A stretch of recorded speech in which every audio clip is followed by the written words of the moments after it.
Hello guys there, it's Camo here and welcome back to another Advanced Warfare video. Today we're going to be looking at how to get bloodthirsty medals easily in Advanced Warfare multiplayer. So stay tuned guys if you're interested in that at all. If you guys do find it helpful though, obviously a like would be really appreciated. And I really thank you guys for those people who leave support, comments and stuff, because it really kind of makes me more motivated to make the next video. But anyway, let's get on with it. We're going to be looking at how to get these bloodthirsty medals easily with our kind of weapons. You know, the things, if you're looking into getting it for certain weapons and things, generally you're going to be using like an assault rifle or a heavy weapon or a sniper. And I've got guides really for heavy weapons and assault rifles. For snipers, you're going to want to use the same perks, but for attachments, you're going to want to change it up a little bit. Maybe change your style in game mode and whatever. But yeah, now for game mode, let's get on to that now actually. So game mode, I would definitely suggest free-for-all. If you're not great at free-for-all, then maybe try something like, I don't know, TDM or like domination or something like that.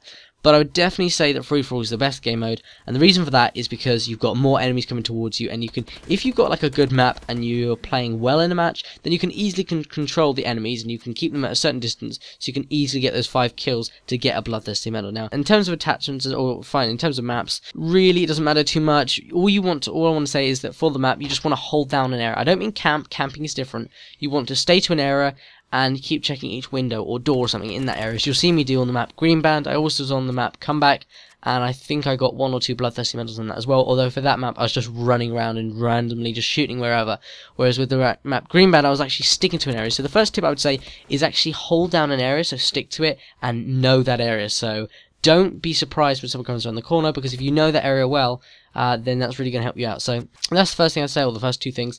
And in terms of our setup, I wouldn't, go in any particular guide or like set in stone kind of setup, but I would say obviously you're going to be using something like an assault rifle, heavy weapon. So with that, I was using the stock. I was using, for the Bile 27 here, the stock, which obviously means that when you're aiming down sight, you can actually like dodge a little bit from left to right, which means that it's harder for enemies to shoot at you. And I was also using foregrip, which reduces your recoil, so it just makes it, when you're firing the weapon, easier to stay on target, which is what you want. You want to get these bloodthirsty medals as quickly as possible, so you need to get 5 kills as quickly as possible. So having foregrip will allow you to do this indirectly, I would say, like it helps you in some way. Now finally, I would use a third attachment, as I do with most of my weapons, and the attachment I would go for is quick draw. This means that you're able to aim down sight fast. I don't use it with all my weapons and all class setups and stuff. With this one I would say definitely do, because if you're using quick draw you can aim down sight, which means you're more likely statistically to get a kill, which means obviously, I'm not going to spell out for you guys, but if you get a kill easier, then it's going to make the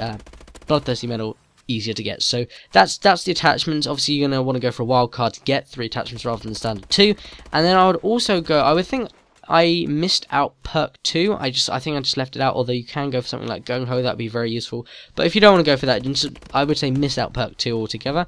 And then go for perk 1. I went for lightweight, just in case I needed to sprint away from people quickly. Because in this gameplay, I don't know if you saw it at all, but there were a couple of times where, like, because obviously there's like this wall, and there's inside the wall they've got like a little flower bed, and there's like a tree growing out of it. And sometimes I would tactically run around the other way to what I was expecting an enemy to come. So I saw like a couple of enemies running towards me, so I ran around the other way to get like behind them and kill them without them noticing. And to do that, you need to sprint. So lightweight might be useful, but if you're going to hold down an area and kind of not camp exactly, but stay towards one area, then lightweight might not be the best thing for you. But I would say lightweight, just in case you need to sprint out quickly, because really being like tactic and agile and that kind of thing, that's really what's going to get you these bloodthirsty medals, not anything else, Also, I would definitely use low profile, as this means you stay off the radar for enemies when they're using their UAV, and it just means that you can kind of stay out of sight more. So yeah, that's going to be useful for you. Now, you don't have to go fully like stealthy, but definitely that's one of the things.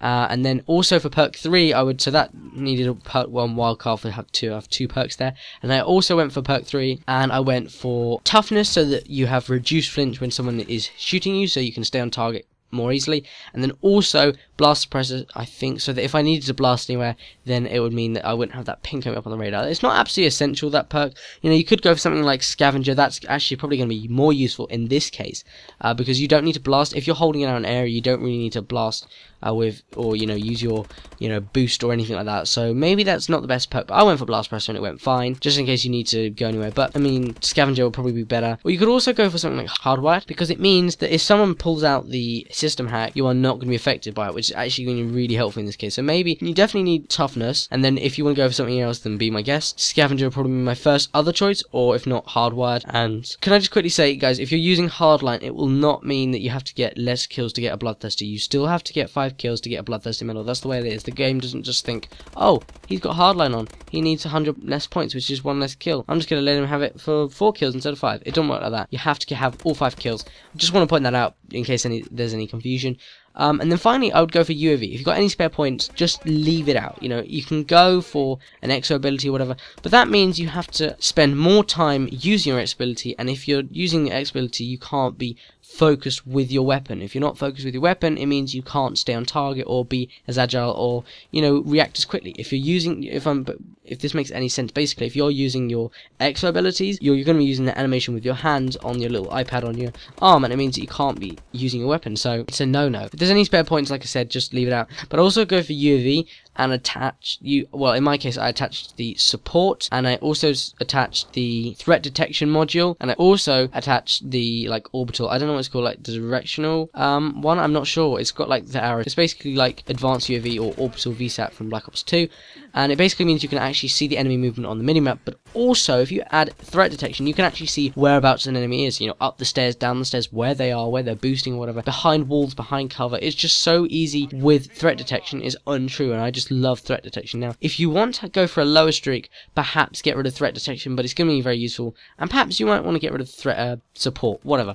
But support is again very useful, because what it means is if you keep getting kills, and then once you've got UAV, you can call it in and try and go for that Bloodthirsty with the UAV, you can see people and you can kind of predict where they're going to come from, so you know how to counteract that. So that's definitely what I'd say. You know, go for free-for-all, use some of those stealthy perks. You don't have to go stealthy with the suppressor if you don't want to. If you think it's good for that weapon, then fair enough. I didn't have any space for a suppressor. If I had space, I might put a suppressor on, but I was fine with those 3 attachments: foregrip, stock, and quick draw. And I've explained everything, so if you guys hopefully understand that all that's been my setup and my best guide to get Bloodthirsty. Now, I got 2 in this game, I've got 2 in other games.